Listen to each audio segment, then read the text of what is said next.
you pay attention. If you don't subscribe to GreenScienceBoy on YouTube, well, you're next. Hey there guys, GreenScienceBoy here, and today we will be interviewing Mike Vaughn. And Mike Vaughn is the voice of Brandon James on the MTV Scream series, which I'm a huge fan of. I'm glad you're a fan, but I'm not the voice of Brandon James or the killer. Technically I'm a voice app, as Audrey showed you. So yeah, I'm just an effect. So have you been on set and met the cast or no? I have not been on set. They shoot the show, well, season 1 and season 2, they shot the show around January or shortly thereafter. And then they would finish shooting around, I guess, April or June or something. I'm not totally sure. Wait, where do they shoot the show? Because I think I know where it is. I recognize a lot of places from it. I think I might live near where they shoot it. Okay, where do you live and where do you think they film? Because I do know. I'm guessing Vancouver. Wrong. Sorry. They actually filmed first season in Louisiana, out Baton Rouge, and then they filmed a lot of it closer to New Orleans second season. And it's because Louisiana has incentives for film productions to go there and shoot there. So. Yeah, I kind of realized that they changed locations because I was watching in the first season. They had that room with the TVs where Noah and Audrey always hung out, and the guy, and they had all those TVs playing games, and they don't have that anymore in the second season. Yeah, who knows? Maybe they had to switch studios. I don't know. Did you notice what the license plates were on the cars though? Actually, no, I didn't. Colorado. So it was even double tricky because it doesn't Colorado, but the license plates say Colorado. So that was fun. Did you get to find out who the killer was early? Season 1, I didn't. I was left guessing like the rest of you. I would only go to the studio and read my lines, and they wouldn't show me the whole thing because they don't need to, everybody's crunched for time. And so I would just do my lines. And so I would actually watch the show maybe a week after it aired with my wife. And we were pretty much enjoying it. And I guessed season 1 on my own. I guessed early on, and here's a spoiler alert for anybody that hasn't finished season 1. Warning, turn off your audio. I guessed it was Piper early on, like second time I saw her. And I was right. I was so stoked. And then season 2, they didn't tell me until the end, and then they had to show me a scene because it was critical for what I was going to say and how I was going to perform.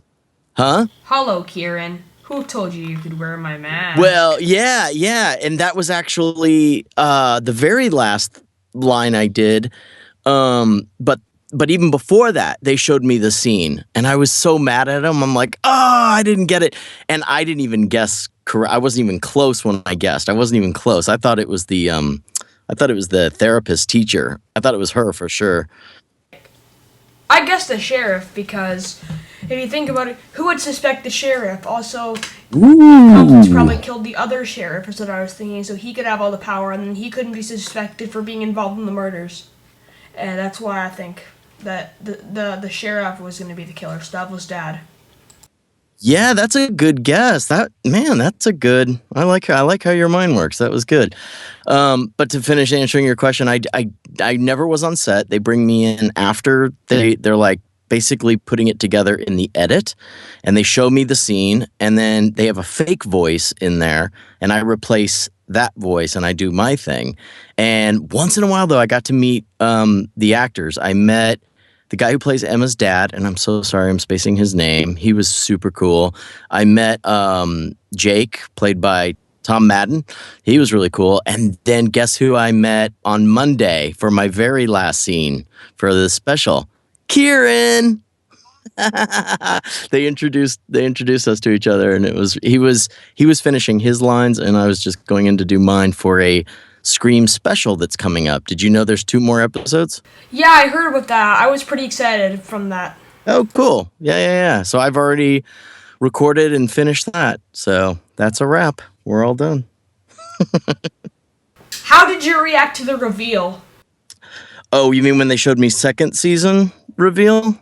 Yeah. I was bummed. I was like, I didn't. Yeah, I wasn't. I wish it wasn't Kieran, but whatever.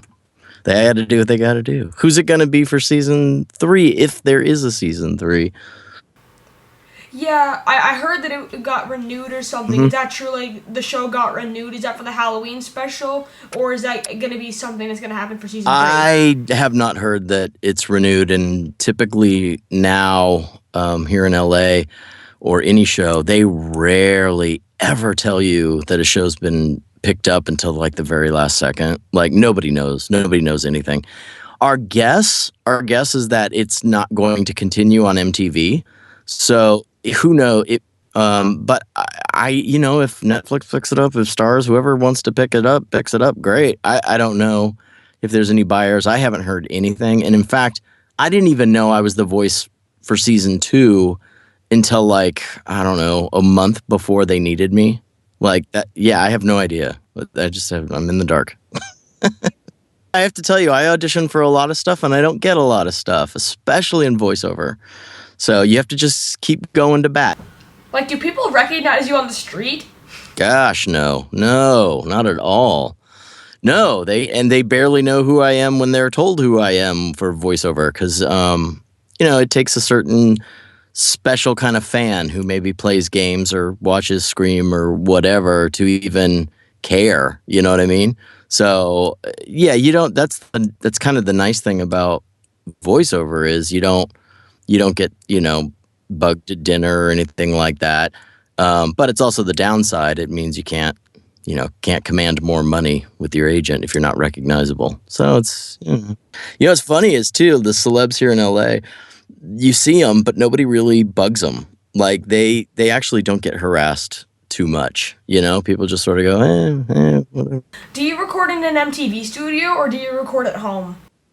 I have my own, but Scream actually, the production company goes to a place called Wildfire in Mid Wilshire district of Hollywood, and it's so funny. It's about a block and a half from my agent's office, which is awesome.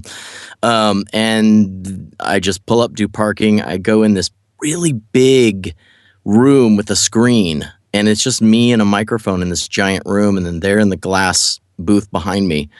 And I've done some ADR training there years ago, so it's funny to be back in that studio. But one time I was in New York and Scream needed me, so they booked me in a studio there and patched it through.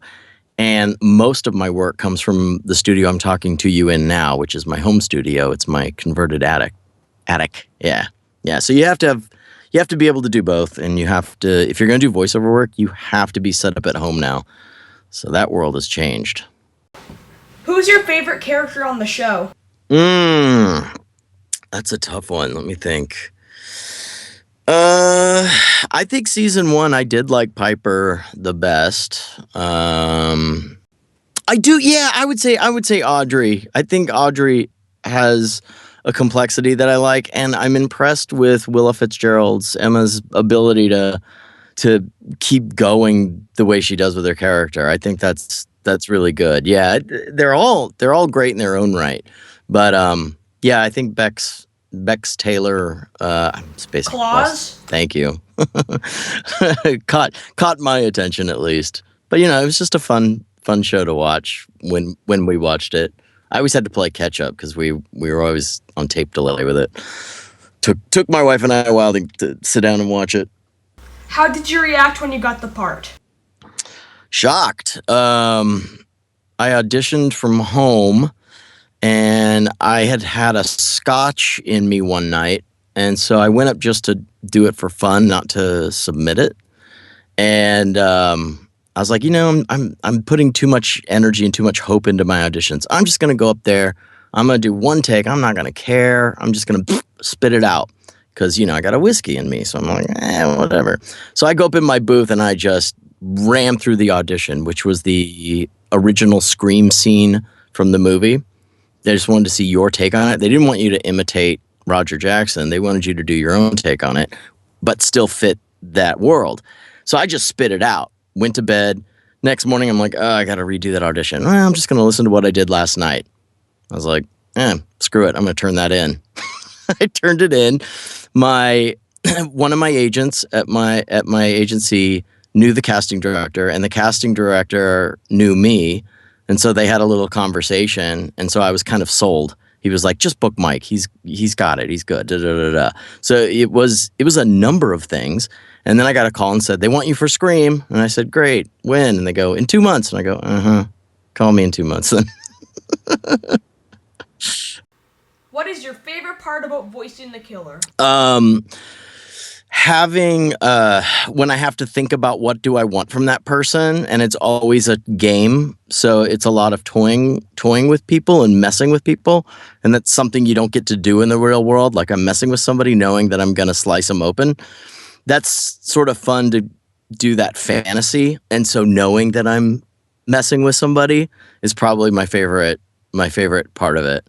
And then the other favorite part of it is when I do it in front of people and watching their face react. So that's always kind of funny. So do you use a voice changer, or is it all your voice? No, there's no voice changing, nothing. I don't think those are as scary for some reason. I think just, yeah, the raw human voice is the scariest one. So that was a fun scene when Audrey has to explain the app in season 1, and she talks half and then I say the other half. That was a fun scene to play on because she's talking and I have to match her exactly, but in my voice.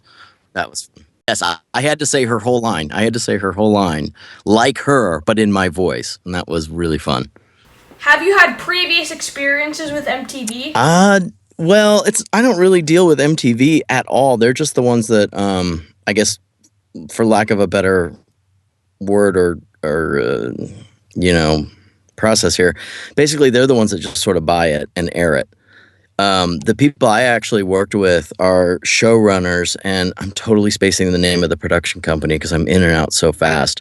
But the Weinstein Group really put this together, and from the beginning, and then but they were, I worked. At first, I worked with like the showrunner and a few people, and then they stopped coming to the sessions because they're like, he's got it. So then I just worked with this guy, Aaron mostly, and he's in post-production and he's a producer, and him and I just kind of banged it out, and then there's another guy, Jake, that coordinated everything, and those guys were great. And I had one session once, it was literally just me and the engineer, like nobody else. And I did one line and left. So they were really hands-off, and the hands-off projects are always the best.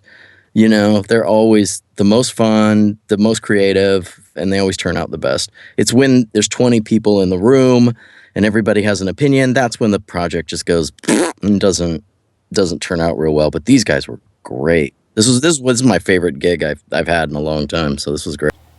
Do you think that Zoe's last name was named after yours? Mike Vaughn? Zoe Vaughn? I thought it for half a second, but it's a pretty common last name. That would be funny if they did do that, but nobody told me that. Nobody told me that, so I don't think they did. There's also Willa Fitzgerald and Jake Fitzgerald, so it's possible. Oh! Well, if I see those guys again, I'll have to ask them. That's really funny. Yeah, I don't think so. But if they did, that's pretty sweet. That's great.